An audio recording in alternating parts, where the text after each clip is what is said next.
Olá meninos, bom dia. Trazendo aqui para vocês a explicação sobre a aula 9 e 10 da apostila do capa 2, tá? Onde o título é Equação Geral do Gás Ideal.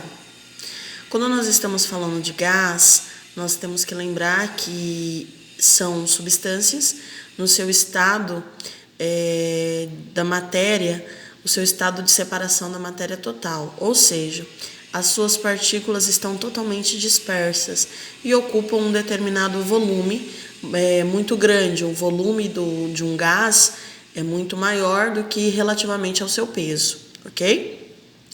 Mas para nós falarmos sobre a equação de um gás ideal, nós temos que levar em conta outros fatores, que são as suas variáveis, tá bom? E as suas variáveis vão ser pressão, volume e temperatura. Quando nós falamos dessas variáveis, nós lembramos que a pressão ela pode ser dada em atm, em milímetros de mercúrio, em Torricelli, Pascal, tá? Isso vocês vão dar fazer uma anotação, ok? O volume, você pode também ter o volume variado em metros cúbicos, em litros, em decímetros cúbicos, tá bom? E aí, ou centímetros cúbicos, e ml. E aí vocês têm que fazer a conversão, tá bom? Mas a conversão não é difícil, na apostila de vocês inclusive tem.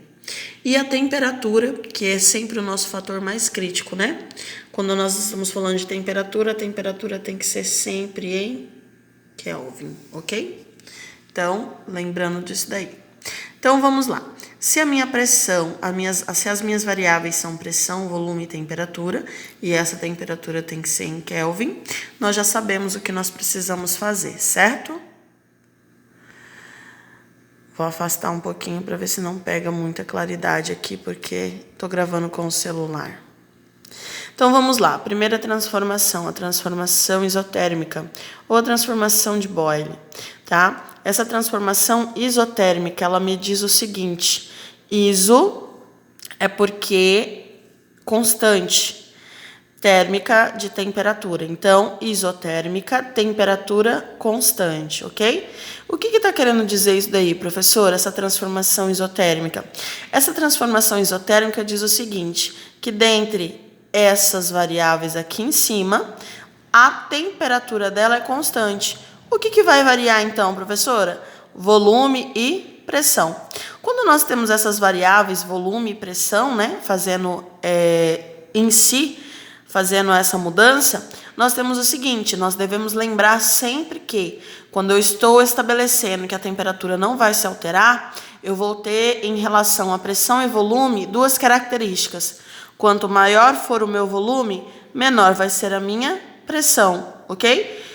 E inversamente proporcional. Vejam só, quanto maior a pressão, menor o volume. Por que isso acontece, professora?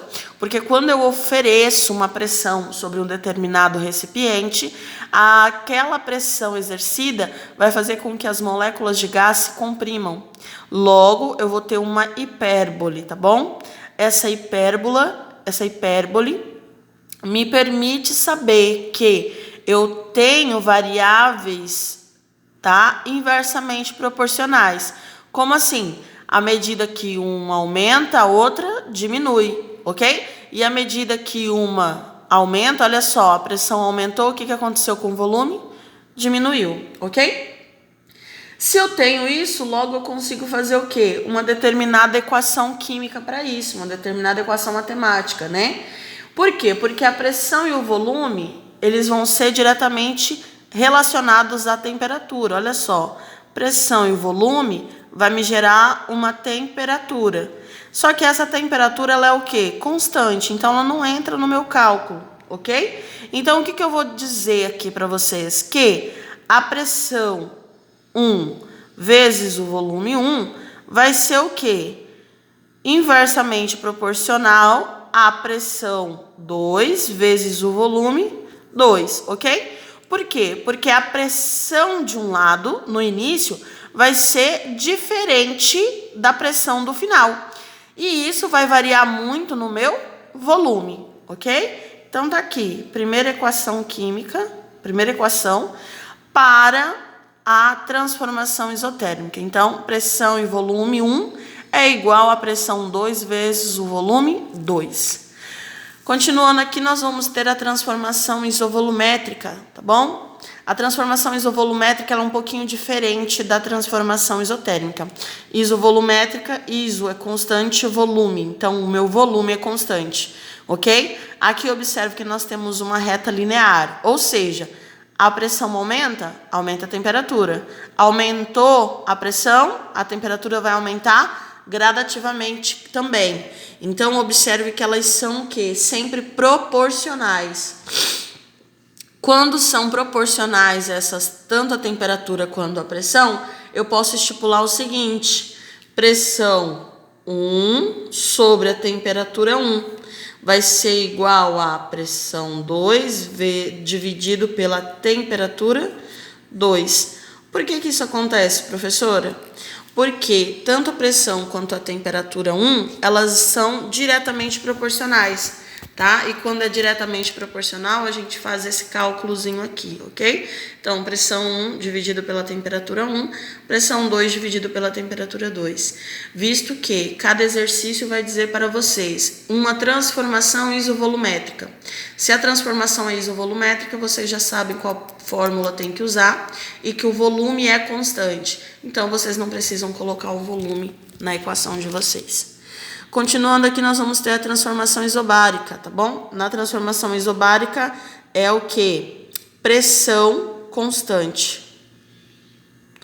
Tá bom? Então, se a pressão é constante, vou ter duas variáveis, volume e temperatura. Como é uma equação que me dá uma reta linear, né, contínua, eu vou usar a mesma fórmula. Só que ao invés da pressão, eu vou substituir pelo volume. Então, volume 1 dividido pela temperatura 1 é igual ao volume 2 dividido pela temperatura 2.